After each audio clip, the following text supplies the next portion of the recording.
Isso, né, Fernanda? O Obama, será que falou mais do que devia? Meteu um ato falho? Foi perguntado se os ETs, os ETs são reais? Foi isso que ele falou? Exato, Aliens são reais. Olha, para quem perdeu aí nessa declaração do Obama, na verdade ele estava ao vivo num programa de muito sucesso, conversando. Podia estar aqui, né? Obama. Podia estar aqui. Obama, we want you here. Então, Daniel ia estar aqui com ele também, com certeza, Exato. né? Para saber essa história aqui direitinho.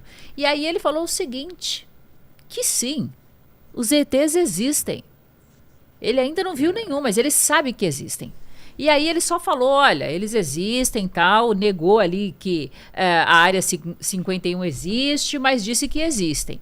E o pior de tudo, eu acho que nem foi isso. O quê? Foi que uma repórter ali dentro do avião do Force One, né, do avião do Trump, falou isso pro Trump, falou sobre isso. Falou, olha, o Obama disse que os ETs de fato existem, né, e que não deu maiores informações, mas que não falou nada sobre a Área 51. Achando que o Trump fosse negar. Ele falou, nossa, mas ele contou isso? Não era pra ter falado! Por que ele falou isso? Ele tá comprometendo informações confidenciais. Ô, Daniel, e aí? Agora, finalmente, vamos ter comprovações ou não?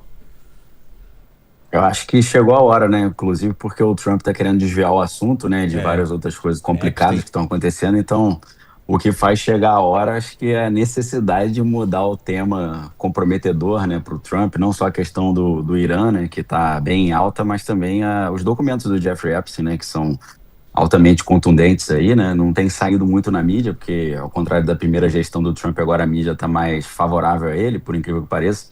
Mas saíram coisas altamente comprometedoras ali do presidente Donald, né? Tem gente já pedindo impeachment em cima disso.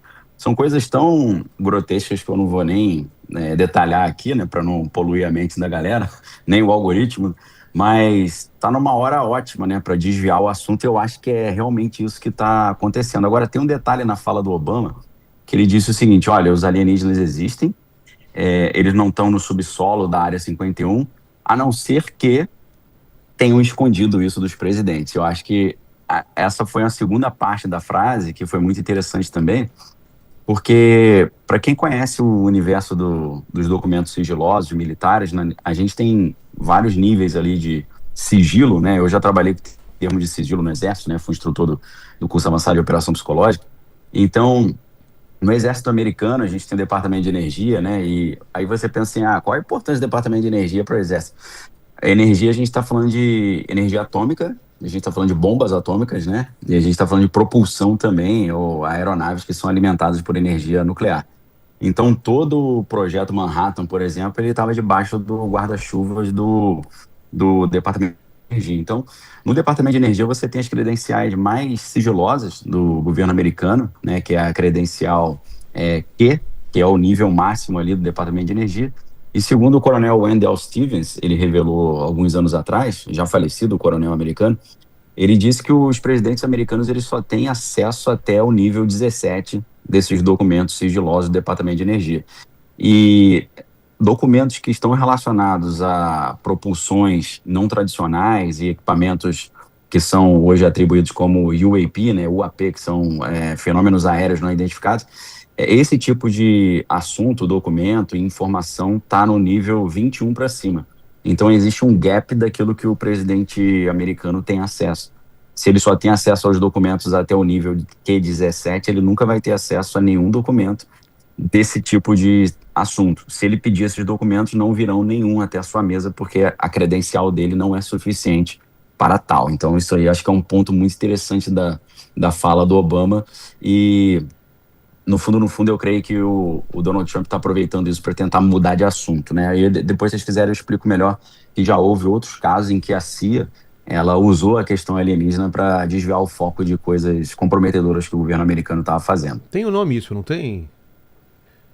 No meio militar é diversionismo, né? Que é você desviar a atenção daquilo que importa para coisas supérfluas. Se vocês quiserem, eu já cito o nome da operação dos anos 50 que... Pode ser? Pode. Então, mais especificamente em junho de 1954, os Estados Unidos concluíram que o governo da Guatemala precisava ser derrubado, né? E o argumento que eles deram é porque o governo era comunista.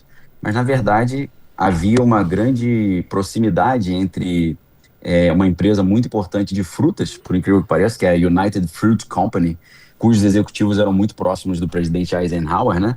Então, a competição com a Guatemala estava atrapalhando essa empresa de frutas, né? A gente pensa, empresa de frutas, né? Mas mercado aí bilionário, né?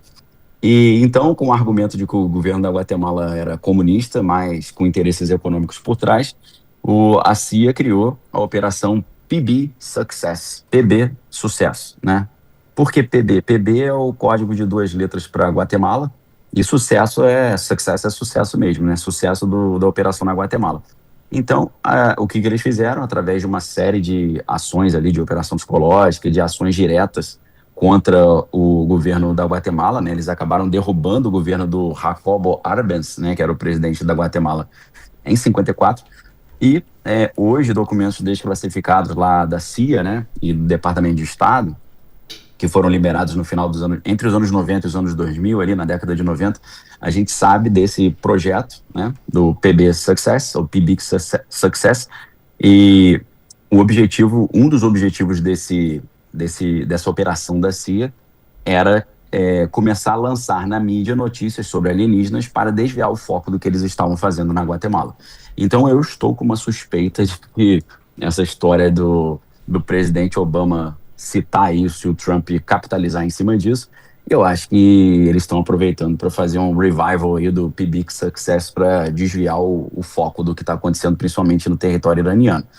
Pode ser que tenha outras coisas aí por trás, né? Eu não tiro da possibilidade de haver realmente equipamentos ali completamente surpreendentes, mas eu creio que está sendo capitalizado ali como uma oportunidade de desviar o assunto.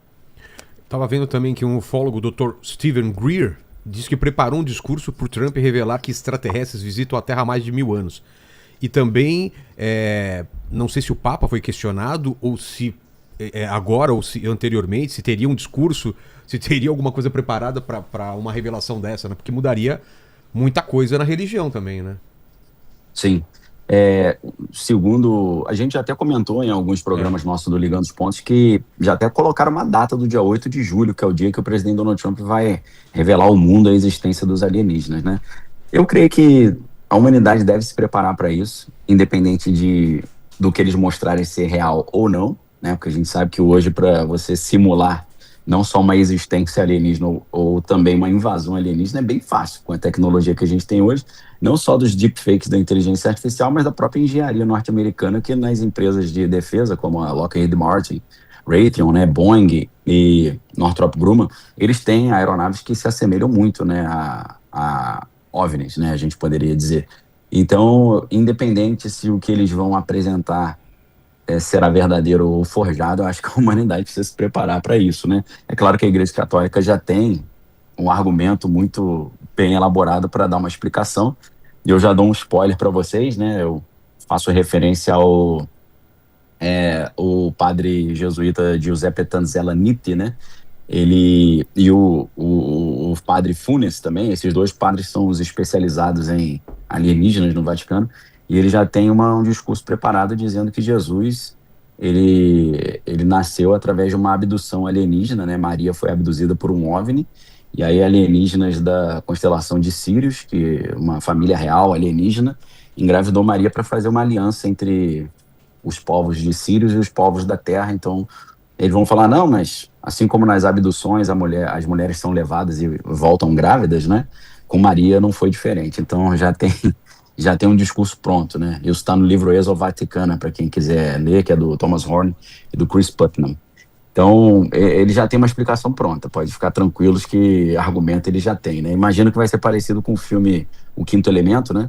Que é aquele filme interessante com Bruce Willis, né? E a Mila Jovovich e Gary Oldman, em que o papa do filme é o responsável por ter que revelar ou conversar com os alienígenas, né? E existe um conto de 2005 chamado The Lion of Judah, o Leão de Judá. Nesse conto, o que é impressionante é que a gente ainda não estava longe de ter o Papa Leão XIV, mas nesse conto de 2005 fala que em 2020 ou 25, se eu não me recordo, uma nave alienígena desceria sobre a Basílica de São Pedro no Vaticano e o Papa Leão XIV iria interagir com os alienígenas e ter que explicar para o mundo o que era aquilo. Curioso, né? Um conto de 2005 falar isso. Então, a pergunta que fica é: será que o atual Papa, né? Será que ele que vai ter que lidar com esse BO aí, ou descascar esse abacaxi, né? Vamos ver, o tempo vai dizer. Pois é. Daniel Lopes, uma pergunta. A gente sabe que o Estado americano ele tem uma forte relação com as grandes empresas, principalmente as do Vale do Silício, e talvez um grande representante seja o Elon Musk.